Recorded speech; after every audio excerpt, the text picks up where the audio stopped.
Shavkat Nusratullayevich mana Termiz iqtisodiyot va servis universiteti Impact Ranking xalqaro reytingida dunyoning eng nufuzli oliy ta'lim muassasalari oralig'ida top 400 talikka kirdi. Bu kichkina natija emas. Bu ulkan muvaffaqiyatning asosiy siri nimada? Rahmat katta savolingiz uchun. Endi haqiqatan universitetimiz tarixi bilasiz 4 yilgina asli olganda shu Impact Ratingga biz 2024-yil birinchi qo'shilib o'z natijalarimizni taqdim etganmiz. Shunda 1500 dan yuqoriroq o'rin olingandi. Endi mana qisqa vaqtcha haqiqatan bu natijaga erishish bu tasodif emas. Buni tagida albatta universitetda olgan ta'lim sifatini yaxshilash bo'yicha, ilmiy faoliyat uchun yaratilgan sharoit yaratish bo'yicha olib borilgan ishlarning tizimli, maqsadli faoliyatining natijasi deb baholasak bo'ladi. Haqiqatan buda endi buni ta'lim sifatini yaxshilash bo'yicha universitetimiz turli xalqaro tashkilotlardan ro'yxatidan o'tish bo'yicha qilingan ishlar. Keyin o'zingiz bilasiz, ko'pchilik xalqaro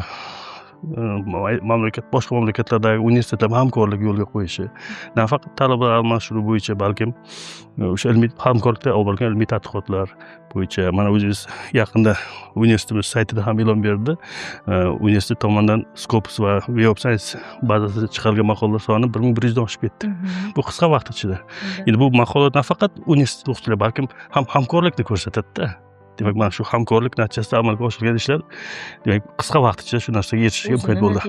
Birinchidan, demak, universitetimizda yaratilgan shart-sharoitlar bo'yicha laboratoriyalarimiz, infratuzilmamiz, olib borgan siyosat, universitetimiz olib borgan siyosat va albatta jamoamizning hissasi. Demak, biz o'zimiz yosh jamoa kelgan, juda mehnatkash, g'ayratli jamoamiz borki, albatta shu ham g'alablarga shu narsaga hissa qo'shdi deb baholashimiz mumkin. Aynan universitetni ushbu xalqaro reytingda baholashda Birlashgan Millatlar Tashkilotining barqaror rivojlanish maqsadlariga qo'shgan hissasi nuqtai nazaridan baholangan. Universitet ushbu barqaror rivojlanish maqsadlarining qaysi yo'nalishlari bo'yicha qilgan amaliy ishlari yuqori baholangan? Albatta, endi bilamiz, shu barqaror rivojlanish maqsadida 12 ta maqsadi bor. Birlashgan Millatlar Tashkiloti tomonidan belgilangan. Endi O'zbekistonda 16 tasi qayd etilgan, chunki bizda okean yo'q, dengiz ostida hayot degan yo'nalishi ham bor. Lekin eng qiziqarlisi, universitet shu bo'yicha ancha nufuzli o'rin egallagan. Chunki universitet barcha 17 ta maqsadlar bo'yicha yuqori o'rinlar egallagan. Endi eng yuqori top 100-200 larni oladigan bo'lsak, bu ochachilikni barham berish, kambag'allikni qisqartirish, iqtisodiy o'sish, tibbiyot, atrof muhit, iqlim o'zgarishi kabi yo'nalishlar bo'yicha top 200 ta yo'nalish o'rinni egallagan universitetimiz. Shuning uchun bunday o'ylab qarasak, hamma yo'nalish bo'yicha biz universitetimiz xususiyati ham shundanda. Biz o'zingiz bilasiz, ta'lim ham bor, iqtisod ham bor, tibbiyot ham bor, biologiya ham bor. Demak, biz bunda keng qamrovli yo'nalishlarimiz bor. Shu nuqtai nazardan biz yashil iqtisodiyot, tiklanuvchi energiya manbalari bo'yicha ham juda ko'p hamkorlik tadqiqotlarimiz bor. Shu nuqtai nazardan biz keng qamrovli faoliyat olib borganmiz. Aynan shular e'tirof etilgan. Universitetning bu e'tirofi aynan Surxondaryo viloyatida birinchi o'rinni egalladi. Bu Surxondaryo ahli uchun, Surxondaryo ta'limi uchun nimani anglatadi? Endi o'zingiz bilasiz, bir vaqtlar avval Surxondaryo bir chetga bir hudud deb hisoblanardi. Iqtisodiy rivojlanish ham, ta'lim bo'yicha ham rivojlanish xuddi go'yoki orqada qolganda hammamiz Toshkentda o'qisa qani edi yoki chetda o'qisa qani edi deydi. Mana shu narsa yutuqlarimiz ko'rsatyaptiki, Surxondaryoda ta'lim rivojlanish bo'yicha yaxshi islohotlar amalga oshiryapti. Samarali islohotlar natijasini ko'rsatyapti. Demak, haqiqatan viloyatimizda ham sifatli ta'lim borligi, ilmiy tadqiqotlar olib borilayotganligi, ular jahonda e'tirof etilayotganligi.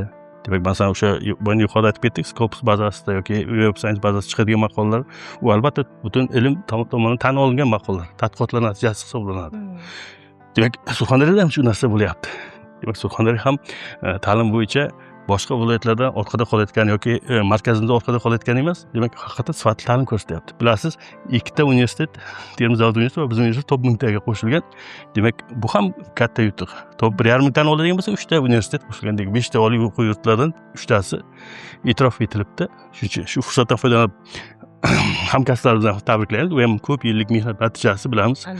Juda og'ir mehnat natijasi. Shuning uchun Surxondaryo ilm-fanni ta'lim rivojlanishiga hammamiz hissa qo'shayotganimizdan juda xursandmiz. Tan olish kerak, universitet bugun tarixiy marrani zabt etdi.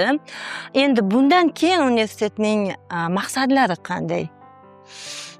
endi maqsadlarimiz ko'p. Endi bu biz shu reytingda shu o'rinni egallash bilan to'xtab qolish niyatimiz yo'q. Endi bunga o'xshagan juda ko'p ishlar amalga oshiryapti. Jumladan akkreditatsiya jarayonlari. Hozirgi kunda 4 ta xalqaro nufuzli akkreditatsiya tashkilotlarini akkreditatsiyadan o'tishga bo'yicha ishlar olib borilyapti. Bundan tashqari dunyo tan olingan mana bu Times tashkilotining reytingi bittasi bir yo'nalishi. Asli o'shani shu top 1000 talik o'sha Times reytingiga kirish, keyin QS bor, reyting tan olingan reytingga kirish. O'zingiz xabaringiz bor. Undan oldinroq biz Green Metricsga top 1000 talikka kiruvdik, undan yanada yuqoriroq marralarga chiqish niyatimiz bor. Asli maqsadimiz ta'lim sifatini yaxshilash. U faqatgina viloyatda yoki O'zbekistonga tan olingan universitet bo'lib qolmasligi kerak. Biz butun dunyoda tan olinadigan bir universitet bo'lib, butun bir ilm, ta'lim markaziga aylantirmoqchi. O'zingiz bilasiz, u Termiziylar yurti. Shunday. Minglab odamlar bir vaqtlar orzu qilgan shu yerda ta'lim olishga, Termizda, Buxoroda, Samarqandda, nasibda shu an'anani tiklamoqchimiz. Surxondaryo yoshlar uchun ham bu katta imkoniyat bo'ladi. Dunyoga chiqishga, dunyodagi nufuzli universitetlarga chiqishga. Diplom faqat biz Surxondaryodagi O'zbekiston tan olinishini emas, balkim butun dunyo tan olishini xohlaymiz biz. Ertaga masalan bilasiz, har bir mamlakat olimlar bir vaqtlar shunday holat edi. AQShda o'qish juda bir orzu bo'lardi. Shunday. Chunki AQShda Garvardda o'qisa yoki boshqa joyda o'qisa, butun dunyo diplom tan olinishini bilardi. Biz ham nasib qilsa shunday niyatlarimiz bor. Shu Termiz iqtisodiyot servisida o'qisam qani edi deb butun dunyoda tan olingan diplomlar bo'lishi yoki eng nufuzli olimlar aynan shu universitetda ishlasam qani edi deb beri qiziqib kelishi. Mana hozir bilasiz, 10 dan ziyod xorijiy professor o'qituvchilar ishlayapti. Ular sonini ko'paytirish, hamkorlikni rivojlantirish va ko'plab niyatlarimiz bor, nasib qilsa amalga oshadi deb umid qilamiz. Niyatlaringiz amalga oshishiga biz ham tilakdoshmiz. Suhbatingiz uchun rahmat. Salomat bo'ling.